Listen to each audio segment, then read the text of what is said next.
Hello students, कैसे हैं आप सब। आशा करती हूँ कि आप सब अच्छे होंगे। देखिए बेटा, मानव का श्वसन तंत्र पढ़ रहे थे।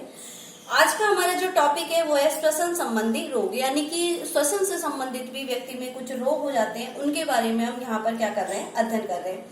पहले जिस रोग के बारे में हम अध्ययन कर रहे हैं वो है अस्थमा या दमा। अब देखिए, अस्थमा या दमा क्या है कि अस्थमा या दमा है, ये विभिन्न प्रकार के कुछ एलर्जन होते हैं जिसके कारण ये रोग होता है।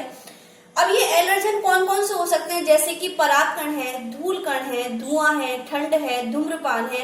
तो इनके कारण जब व्यक्ति इनके संपर्क में आता है तो जो हमारी जो श्वसनी होती है उनकी भित्ति में क्या आ जाता है, उनके द्वारा बहुत अधिक मात्रा में श्लेष्मा का क्या होता है, सिक्रेशन होता है। और जब अधिक मात्रा में श्लेष्मा का सिक्रेशन होगा तो जो श्वसनियों की जो भित्ति है उसके अंदर क्या आ जाता है, सूजन आ जाता है। अब जब भित्ति सूजन आ जाएगा, माना कि श्वसनी का व्यास कितना था, अब जब इसकी भित्ति में सूजन आएगा, यानी कि इनकी भित्ति कैसी हो जाएगी, जब सूजन आएगा तो भित्ति कैसी होगी, मोटी होगी। और मोटी होगी तो इनका जो व्यास है ये क्या हो जाएगा, कम हो जाएगा। जब व्यास कम हो जाएगा तो यहाँ से जितनी मात्रा में ऑक्सीजन आनी चाहिए थी उतनी मात्रा में ऑक्सीजन नहीं आ पाती है, और ना ही शरीर से बाहर से जो वातावरण से ऑक्सीजन आ पाती है, और ना ही जो शरीर के अंदर जो CO2 का निर्माण हो रहा था वो भी फेफड़ों में उचित मात्रा में बाहर नहीं जा सकती है। तो व्यक्ति जब उच्च वसन करता है तो सामान्य उच्च वसन के पश्चात भी बहुत ज्यादा मात्रा में CO2 शरीर के अंदर क्या रह जाती है, जमा रह जाती है, और जिसके कारण शरीर व्यक्ति का जो श्वास है वो क्या हो जाता है, फूलने लग जाता है। तो ये देखते हैं यहाँ पे अस्थमा या दमा क्या है। यह रोग परागकण, धूलकण, धुआं, ठंड, धूम्रपान आदि के कारण होता है। इस रोग में श्वसनियों की भित्ति से अत्यधिक मात्रा में श्लेष्मा का स्रवण होने से इनकी भित्ति में सूजन आ जाता है। यानी कि यहाँ हमने आपको बताया था कि जो श्वसनियों की भित्ति होती है ये किसकी बनी होती है, श्लेष्मा उपकला की बनी होती है। और जब श्लेष्मिक उपकला की बनी हुई है तो यहाँ से किसका सिक्रेशन होता है, श्लेष्मा का। तो बहुत अधिक मात्रा में जब श्लेष्मा का सिक्रेशन होता है तो इनकी भित्तियों में क्या आ जाता है, सूजन आ जाता है। आ जाने के कारण खांसी व श्वास लेने में कठिनाई आती है तथा उच्च वसन के समय सीटी बजने के जैसी आवाज भी आती है।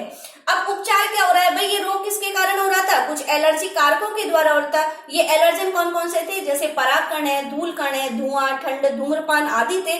तो इसका एकमात्र उपचार क्या है कि जो जिस व्यक्ति को अस्थमा की प्रॉब्लम होती है उस व्यक्ति को इन एलर्जनों से क्या होना चाहिए, दूर रहना चाहिए। और साथ साथ ही इस रोग के अंदर ब्रोंकोडायलेटर और एंटीबायोटिक औषधियों का क्या करना चाहिए, प्रयोग करना चाहिए। जो अस्थमेटिक पेशेंट होते हैं उनको इनहेलर दिया जाता है। तो इनहेलर जैसे ही व्यक्ति का श्वास फूलने लग जाता है तो उस टाइम उनको इनहेलर से वो मेडिसिन को सूंघ लेते हैं, जिससे कि उनके श्वास में वापस जो उनकी जो श्वसनियों में सूजन आया था उसमें थोड़ी राहत महसूस हो जाती है, और O2 और CO2 का आसानी से गैसीय विनिमय प्रारंभ हो जाता है। तो इस तरीके से जो अस्थमा रोग था वो किसके कारण हो रहा था, एलर्जनों के कारण होता है।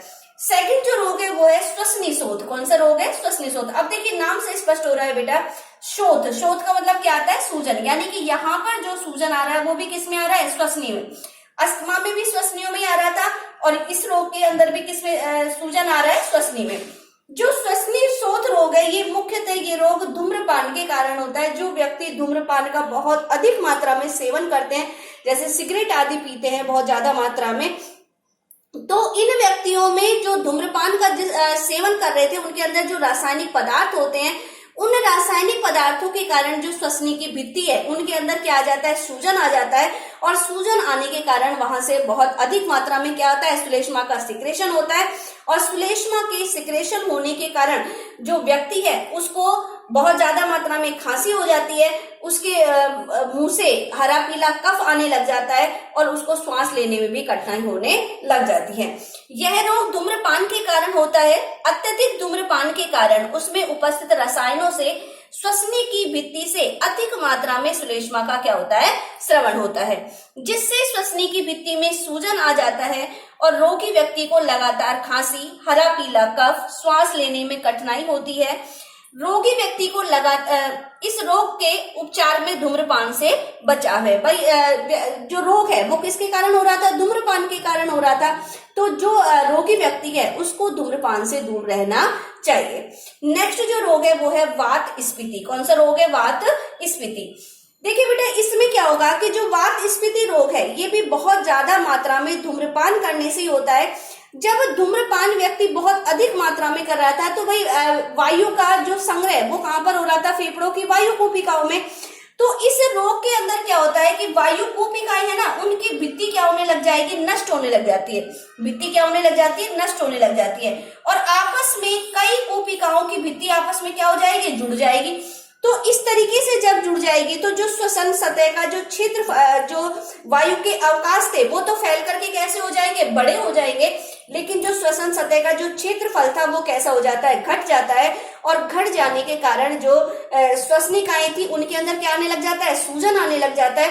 वायु कूपिकाओं की भित्ति भी क्या होने लग जाती है? सूजन आने लग जाता है, जिसके कारण यहाँ पर जितनी ऑक्सीजन का संग्रह होना था उतनी ऑक्सीजन का संग्रह नहीं हो पाता है, तो इस तरीके से जो वात स्फीति रोग है ये रोग भी किसके कारण हो रहा था? धूम्रपान के कारण होता है। तो देखिए यहाँ पे यह रोग भी अत्यधिक मात्रा में धूम्रपान से होता है। इस रोग में अत्यधिक धूम्रपान के कारण वायु कूपिकाओं की भित्ति नष्ट हो जाती है, जिससे फेफड़ों में वायु अवकाश फैलकर बड़े हो जाते हैं, जिससे श्वसन सतह का क्षेत्रफल घट जाता है, फेफड़ों का लचीलापन कम हो जाता है तथा श्वसनिकाओं में सूजन आ जाने के कारण सक्रिय हो जाती है और उच्च वसन में क्या होती है? कठिनाई आती है। तो यहाँ पर वात स्फीति में क्या था कि भाई जो वायु कूपिकाएं थी उनकी भित्ति यहाँ से क्या होने लग जाएगी? नष्ट होने लग जाएगी। एक वायु कूपिका दूसरी वायु कूपिका के साथ जुड़ जाती है, तो यहाँ से तथा इनकी भित्ति के अंदर क्या आने लग जाएगा? सूजन आने लग जाएगा। तो वायु अवकाश तो बड़े हो गए, लेकिन जो श्वसन सतह का जो क्षेत्रफल था, भाई सूजन होगा तो इनका वायु कूपिकाओं का व्यास क्या हो जाएगा? कम हो जाएगा। तो श्वसन सतह का क्षेत्रफल क्या हो जाता है? घट जाता है। तो घट जाने के कारण निःश्वसन और उच्च वसन में क्या आने लग जाती है? परेशानी आने लग जाती है। और उच्च वसन करते समय जितनी CO2 को व्यक्ति को सामान्य श्वसन के समय जितनी CO2 को बाहर निकालना चाहिए था, तो वो उतनी CO2 बाहर नहीं निकाल पाता है। कुछ मात्रा में CO2 फेफड़ों के अंदर शेष रह जाती है। तो इस कारण से ये जो रोग है इसके अंदर व्यक्ति की जो वायु कूपिकाएं हो रही है वो क्या हो जाती है? नष्ट हो जाती है। तो इसका भी एकमात्र उपचार क्या है कि भाई धूम्रपान से क्या रहना चाहिए? दूर रहना चाहिए और एंटीबायोटिक औषधियों का क्या करना चाहिए? प्रयोग करना चाहिए। तो यहाँ हमने श्वसन से संबंधित कुछ रोगों के बारे में अध्ययन किया है। नेक्स्ट रोगों के बारे में अगले वीडियो में अध्ययन करेंगे।